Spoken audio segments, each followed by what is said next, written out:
It is Tuesday, April 11th, 2023. This is another edition of Baseball Today. That is my man, Trevor Plouffe. I am Chris Rose, producer Dan, along for the ride as well, as finally the Toronto Blue Jays will become the 30th and final team to have their home opener today. Aren't we like 6 weeks into the season?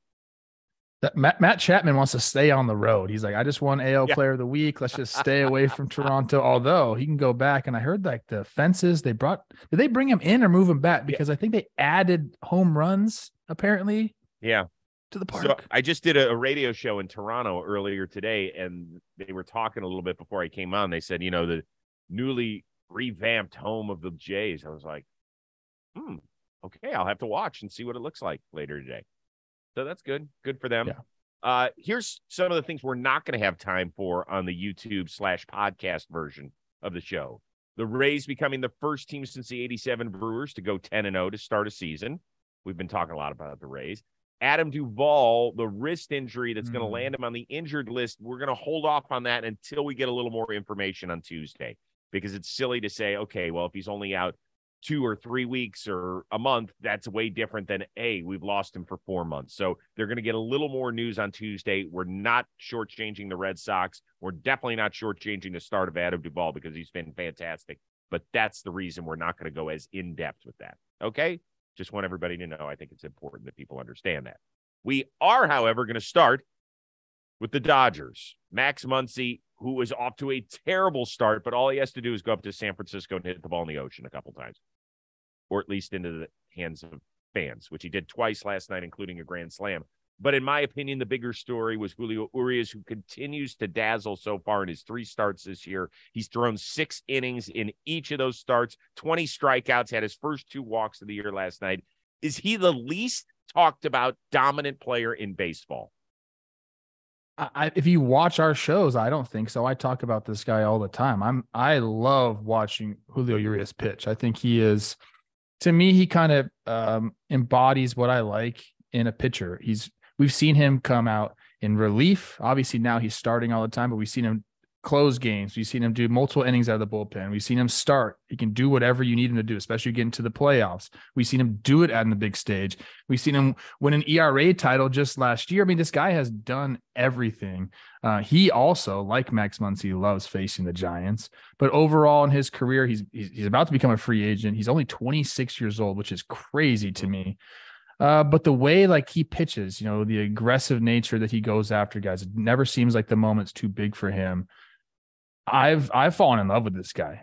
He's been in kind of a shadow of a Kershaw and a Buehler and the Dodgers in general.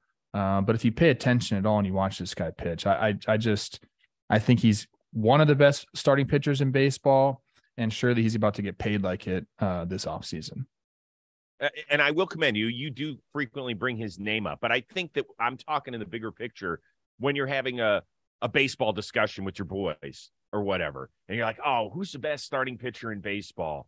Is it Sandy right now? Verlander's coming off another Cy Young, even though he's 40. Max Scherzer is going to obviously get some votes. Spencer Strider's the flashy new toy out there. Sandy won the Cy Young in the NL a year ago. You at least mention 7 to 10 other starting pitchers before his name even gets brought up, though. For the casuals, I really feel like if you were to ask me, give me, your top 5 starters in baseball, I think he'd probably be in it. Oh, Garrett Cole's another one, by the way. Yeah, you mentioned Garrett Cole. You mentioned Garrett Cole. You mentioned Sandy. DeGrom. You mentioned DeGrom. I put Urias right there, along with Scherzer and Verlander. I think he's with all of those guys, and I don't think there's any doubt about it. I think he's with those guys. I don't think he's at the top of the brain for people, and I don't know it's because he doesn't have big strikeout numbers or what it is, but if you looked at his ERA plus last year, yes, his was 190. Sandy's was 178. Okay. I've called the last 3 years, he's been my Cy Young, prediction. We do these shows with Talking Baseball. We want to pick like a sprinkle, we say. And usually I do Cy Young for that because you get some good odds. He's been my guy every single year. Cy Young 7 and 21, Cy Young 3 last year. Off to a really One good other start guy this year. Position player, underrated, even though he got his $200 million last year as an extension. Austin Riley finished 6th and 7th in the MVP voting the last couple of years, over 70 homers in that span, and he's remarkably consistent. He struck out exactly 168 times in each of the last 2 seasons. Ooh, Attaway, Austin. okay, Good nice job. tidbit. That's nice. Thanks. Adley Rutschman, he homered for the second straight evening last night as the Orioles took care of the, well, I can't even say slumping Oakland A's because I think they're just going to wallow where they are all season long. Anyway, let's play this game. If the Orioles offered Adley Rutschman 7 years and $125 million right now, who says no to that deal? Him or the team? So let's say somebody fictitiously put it out there. Is the team saying, no, I'm not offering that? Or is Adley saying, no, I'm not taking that? As I was prepping for this question, I kind of found myself in a conundrum. I feel like he put a really good number out there, Chris. I really do. I mean, look, he's 26 years old. Okay. He earned his full season of service time last year because of how he finished in Rookie of the Year. So he's actually slated to become a free agent in 2028, I believe. I think that puts a good value on his arbitration years. It gives, I think it cuts out 2 years of his free agency at a pretty decent clip. You know, I think teams are going to be hesitant to go further than that with a catcher. But if Adley was to take this deal, you know, you get your first fortune, if you will, your security. You get to be in Baltimore for a long time. And then I believe he'd be a free agent at 32. So, like, I think both sides would sign up for this. The Orioles are getting him in his prime years for, like, you know, a decent price. Adley, like I said, gets the security. Then he has another chance for another big payday. I think the number is kind of right on right there. I don't know who his agent is. He's probably telling me no, he wants to wait and get more. But if you're sign one right now and they were both to go at it, I think both sides would say yes to this number. Man, I have a hard time answering it. First of all, he's 20. He just turned 25 in February. So 25. Okay. Yes, he just turned 25. I don't know if that's going to affect the answer to your question. You know, Jolly and I talked about this, I think, the second day of the season as to whether or not he's already the best catcher in the American League. He's definitely top 5 in baseball, and I think moving up the charts quickly. I would say Baltimore would have no problem offering him this money, except that they don't give anybody money. Do you know that they are only guaranteed for a little more than $4 million on the books next year? And that's because they have to pay basically like a fourth of James McCann's contract. The Mets are picking up more than $9 million of his remaining year in 2024. The last few years, they haven't guaranteed any money to anyone. So now that you've got all these young guys that are growing up, and you had a team that was above 500 last year, and now that Grayson Rodriguez is up and everybody's feeling good, why wouldn't you say, let's plant the flag and have Adley Rutschman run out there at Camden Yards and go, boom, I'm here for the next 7 years. So I think the Orioles in a second would do it. I'm not so and Adley, sure no? Adley would do it. Okay. You think he'd want to establish himself a little bit more? I mean, that's a decent chunk of change there, C. Rosie. I know. So how many catchers even signed for that? Real Muto's extension maybe was right around there with the Phillies, but he was also older when he got his extension. What was he, late 20s after he got traded to the Phillies from the Marlins? Who else is earning that type of dough? I mean, maybe, you know, AAV. I think maybe if Yeah, 7. Like I said, the 7 years puts him he'll be a free agent at 32 again. I feel like it values his arbitration around like $50 million, which is for 3 years, a nice little clip right there. And then you have some free agent years. I don't know. It's an interesting conversation. I think he'd want to establish himself more because that's what, you know, your agent will tell you to do. Look, man, believe in yourself, because every week, every month that you continue to put these numbers up, the price goes up. So, you know, there's that aspect of it. Like, hey, man, if you believe in yourself, let's just keep this thing going. At the same time, you're telling a guy that's 25 years old, I'm gonna give you 125 million with a chance to get paid even further into your career as you move off of catcher, possibly. It'd be an interesting conversation. I think that Adley would seriously take a look at that. Real quickly, what do you think of the Orioles' new home run celebration where they've got the beer bong? Now, like I'm the guy on these. I'm going to start putting out a list Yes. of whether I approve or disapprove. I love a beer bong, and I think they're actually calling it a Homer hose, according to Kyle They Gibson. are. Yes, because they There's a did lot of not good like the names you can go phrase. with this thing. Did you hear what people were calling it? The dong bong, The dong bong. kind of like that better. Not family friendly.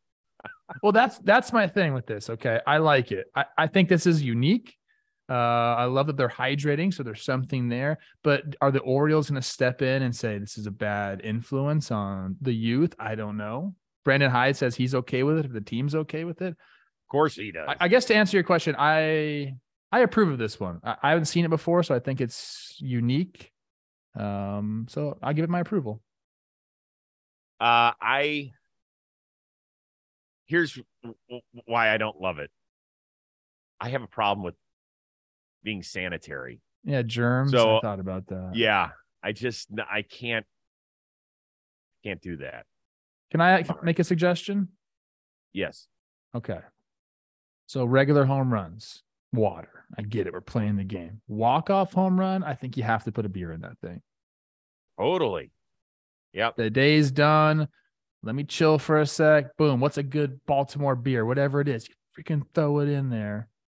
Yeah. And you go. Yeah. Yeah. Even let's go harder stuff. Just empty the bottle. Let's see how good you can be. Let's see. Let's see what sort of game you got. Is that what you did in college? Liquor ball? No. Who was the one guy you played with that could have definitely handled the not dong bong, but the Homer hose? No problem. A lot of people. Brian Dozier would do a really good job with that thing. Thank you. Yeah. 42 times in 2016. Yeah, I'm not talking about the Homer aspect. I'm talking about the party aspect. I could do it really well too. Okay.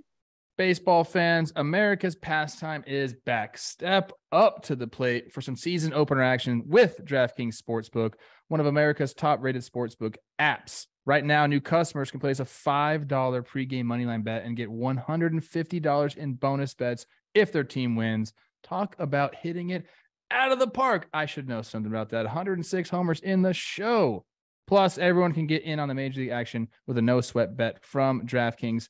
And all you have to do is download the DraftKings Sportsbook app now and sign up with code BASEBALL today. New customers can bet $5 on any pregame money line and get $150 in bonus bets if their team wins. Only at DraftKings Sportsbook with code BASEBALL today.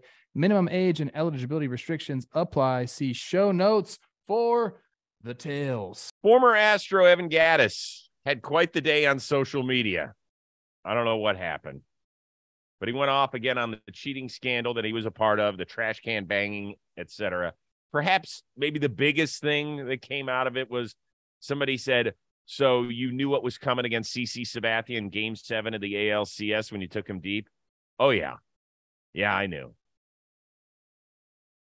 Does this little social media conversation he had with the public do anything for you? I mean, it does. Obviously, it's very interesting to me. I told you before the show, I've known Evan for a long time. I played a 16 and under Team USA with him. I think what it does for me, it just it kind of opens that whole thing back up. And like, I want to really understand what happened. I want to know the truth. As Carlos Correa says, if you don't know the truth, then shut the F up. Like, I want to know the truth. Like, I want to know everything that happened. I don't think it's probably ever going to come out. Unless one of these Astros guys like decides to write a memoir or a book about it, I guess, unless they signed an NDA. I don't know what happened, but it just makes me want to know the truth. And I think there's been a lot of things out there that people assume, and we've heard different things from Gattis before. But it definitely like reopens the wound for not only for Yankee fans and CC and that 2-2 backdoor cutter pitch that he took a homer to left. I think it was the fourth inning to put him up 1-0 in a Game 7. That's kind of a big deal. But also Dodger fans. He talked about them having the pitches in the World Series. So definitely it's got a couple of fan bases riled up. There's no doubt about that. But, I think a lot of people will brush what he says off But I don't think you should. I don't think there's any reason for him to lie about it. I felt sad because I don't know if he's in a good place right now. We know, he's come out and said that he has battled demons, right? Sure. I mean, throughout his life, that he has shared that with us. And it's just when a guy starts kind of going sideways on social media, you kind of wonder where his head is. So there is a personal component of which I'm a little worried about Evan Gattis. If I knew him at all, I would reach out to him. I don't know him. I've interviewed him a handful of times, but that's it. So I would implore people that do know him to check in on him. And that's the first thing that comes to mind. We are also a baseball show. And so we have to discuss that side of things. It's nothing surprises me with this. Like, I go back, and it was after the 2019 World Series when word came out that the Astros had cheated in 2017. And then they did an investigation. And then the league didn't come out and punish the players. They punished the manager, a coach, a GM, and a retired player. And that was it. And I always go back and say, would people feel better if players had been suspended individually? And I don't think so. They might say that, if the players, I'd be okay with it. I still don't think so, because there's still the stink of having cheated, and we don't know exactly how it affected the outcome. We don't know if the Astros hadn't cheated, they still might have won. It's just we don't know. So it's all the uncertainty that comes with this. It gets you back to one of our worst times in baseball, when we should have been celebrating a young team that grew up together, that was in the doldrums for years, and they all grew up and they were a fun, likable bunch. Yeah, they were a little cocky, but they were energetic and we enjoyed it. And instead, you hear 2017 and it's like, it's like I have to relive the strike of 1994 over again. It's just a dark moment in the sports history. You're totally right. I mean, this team was, kind of America's sweetheart. They came up. All these young guys were very fun to watch. You could just tell that they were like a tight-knit group and they were gelling, and this is going to be a team that was, like what they've done, like continued to win. You could just tell that was happening. I loved watching those guys play ball. Even when I would go into Houston, play against them, I just admired them for, what they did on the field. And you're right. This just obviously changed everything. We don't look at those guys in the same light. But going back to the Gattis thing, like, obviously I feel for him as well. Some people asked him, like, how you doing, man? You okay? And he just kept saying, I'm fine, dude. Don't worry about me. I know that doesn't mean anything necessarily. No. But it does open this issue back up for me. And again, it just makes me want to know. I need details, man. I want to know really what happened at all times. I just don't think we're ever going to get that. And that part of it pisses me off. So that's the thing. Do you think 20 years down the line, there's a 30 for 30 on this? Maybe, like, eventually someone might need some cash and sell the story. And then, but the thing about that is, whoever comes out and says something, there's going to be someone on the other side saying, no, that didn't happen. That didn't happen. This didn't happen. I don't know if we're ever going to get like the unequivocal, like, truth. Is that even a word? Did I use that word correctly? Unequivocally. I tried. Do you know what I mean, though? There's always going to be this, like, he said, she said stuff. Especially with that much time passing. Right, but if it's from guys in the clubhouse, that's going to hold some weight. Yeah, I agree. All it takes is one. I'd love to watch it. Well, I mean, let's remember, this whole thing erupted because Mike Fiers opened his mouth, right? It's possible we never hear about it without him. That'd be something, man. I think it would have came out eventually, dude. That's such a huge, huge thing. Huge. Yeah. All right. Crazier sight last night. Andrew Heaney tying an AL record by striking out 9 straight batters down there in Texas against Kansas City. Or Sandy getting lit up by Philadelphia in one of his worst starts ever. Guys are going to get hit around from time to time. Even Sandy, Philly's got a good lineup. So I'm going to go with Heaney here. I went back and watched all his strikeouts, and that first time through the order, he was just going absolute fastballs, rising from that low arm angle, and guys they couldn't touch it. I was watching the video and I put myself in the box. I was like, I would strike out on that pitch as well. It has such a unique trajectory on it. It almost looks like it's rising. I know it's probably not. Like maybe he's figured something out. Usually they don't. It looks like it's rising. Everyone's barrel's right underneath it. He throws hard enough that you kind of have to respect it. And then the second time when the other guys started coming around again, started throwing that slider. I mean, a nasty combination. And when he's on, he's been able to strike out people at an alarming clip because he has those two pitches that really, really work off each other and that really unique arm angle. But when I watched it yesterday, I was like, if I was in the box, there's no chance. And those Kansas City Royals hitters said the same thing after the game. It's very difficult to lay off that pitch at the top of the zone. And even if you get it in the zone, your bat path just isn't trained to be on plane with it. And that's why he's able to strike guys out like that. But it was awesome and very impressive and a great bounce back start for him because he was pretty bad his first start. Couldn't really find the zone. I guess he worked some things out in the bullpen with Eovaldi and Maddox out there, and freaking lights out, man. Well, let's remember when the Dodgers signed him, we were like, really? Andrew Heaney? And they were like, we really think we can work with something here. You know, we've looked at his numbers and we think we can. And last year, 13.6 Ks per 9. He did his thing. And so for him to do that, it was cool. But when you look at the two guys he tied, like what? Doug Fister and Tyler Alexander. So you're like, okay. So in the American League you're talking about. Yes, in the American League. Yeah. So you're just like, okay, well, so obviously. First of all, there's no Doug Fister slander on this show. That guy used to wear me out. And then one day I finally figured him out and just started trying to pull the ball and hit homers off him. But before that, one of the tougher at bats you're ever going to see. A crazy arm angle as well. I mean, just stepped right at you. And I did not like facing Doug Fister.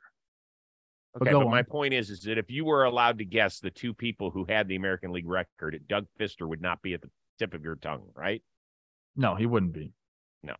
So Sandy did not he didn't get tagged for more than 6 runs last year in any of his 32 starts.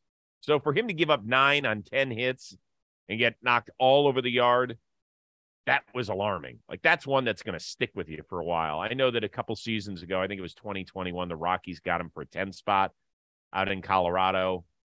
But that wasn't Sandy. That wasn't this Sandy. Particularly after he's coming off of a 1-0 100-pitch shutout. Don't remind me of that. It's my Twins. No, that's fine. It's against a good team. And even more impressive. So I just didn't expect to see that. Obviously, I didn't either, but I also think the Phillies can do that to any pitcher in the league. So I like to highlight the positives of this baseball season. Oh, yeah. No. It just surprised me. Like, if you were to look at two different things and be like, Andrew Heaney struck out 9 straight batters, or Sandy got his balls kicked in, you'd be like, what? Sandy did what? Who would you rather face? Andrew Heaney, Sandy, Alcantara. Why you? The answer is neither, Chris. Just say neither. You don't want to face either of those guys. Yeah. Well, for me, yes. It depends with what. You're like thinking about it for real? Come on, man. Last thing on the podcast and YouTube side of things. More impressive sight last night. The Mets with consecutive worm burners down the third base chalk. You had the bunt by Guillorme and then the infield knock by Nito. And the Padres are still looking at those balls, by the way. Or Nate Eaton, an outfielder for the Royals, as they're getting dusted down in Texas, coming out and throwing almost 95 on the mound. You know, I love bunting, and I love that Guillorme bunt right there. But I want to talk about this guy, Eaton. I don't like position players pitching. I think it's ridiculous. I want to stop it all because I want to hold the title also as the best hitter ever against position players pitching. But Nate, I think we might need to have a discussion, bro. He pitched at VMI, right? I looked at some minor league numbers. They're okay. I think he's got like a 770-ish OPS throughout his minor league career. But this guy, I think he's like 26 years old. He's got a handful of days service time. but you just came off cold like this and we're throwing like 94 miles an hour with some nasty run, I would maybe talk to my agent, talk to my family, my trusted advisors, and say, we could give this thing a go. Because if you can throw like that without any like real arm care or like lifting to throw like a pitcher, there's more in the tank. I think this guy right there. Nasty. I think this guy could hit like upper 90s if he wanted to. So I would like seriously consider this, Nate. How about the run on the one pitch? I mean, what is going on? This happens, Chris. You know, from time to time, we know Kenley Jansen's a great example of a position player turned pitcher. They're kind of sprinkled all throughout the league. Like, hey, dude, like I always thought Drew Butera would make a great pitcher, and he had a great career as a backup catcher, long career. Now he's in the bullpen with the Angels. But I always told him, I was like, get on the freaking mound, bro. You could just pump cheese like that. Like, it's so much more fun. So Nate, like, seriously, man, let's talk about this. Well, okay, I'm going to set his over-under on appearances this season at 4.5. Well, there's all these rules and stipulations that keep position players from pitching, so I'll take the under on that one. But hold on. The Royals? Is that what you're going to say? That's mean. The Royals. That's mean, bro. Sorry. You know what? Bobby Witt Jr. never talk to C. Rose again. You can only talk to me. Stop that. You take the Pasquatch. I'll take Bobby Witt. I'm going to get both of them. We're going to get Bobby Witt Jr. on with Pasquatch. Okay. Yeah, that was awesome. That was crazy. Really cool.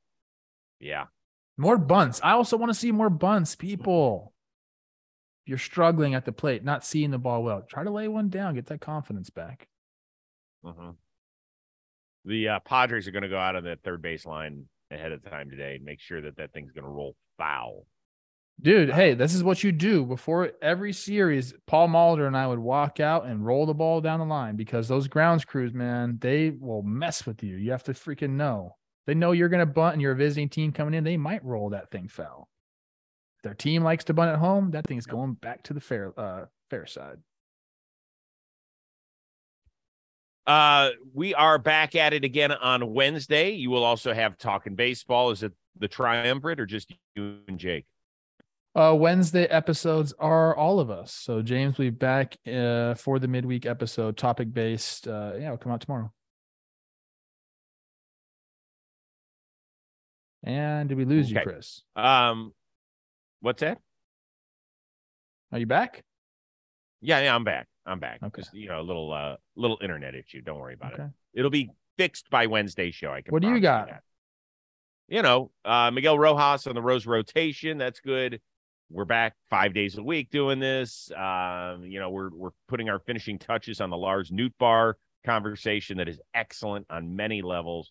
We'll break that down next week, and then I'm planning a guest as well for next week. So nice. It's all a lot of fun. Always is.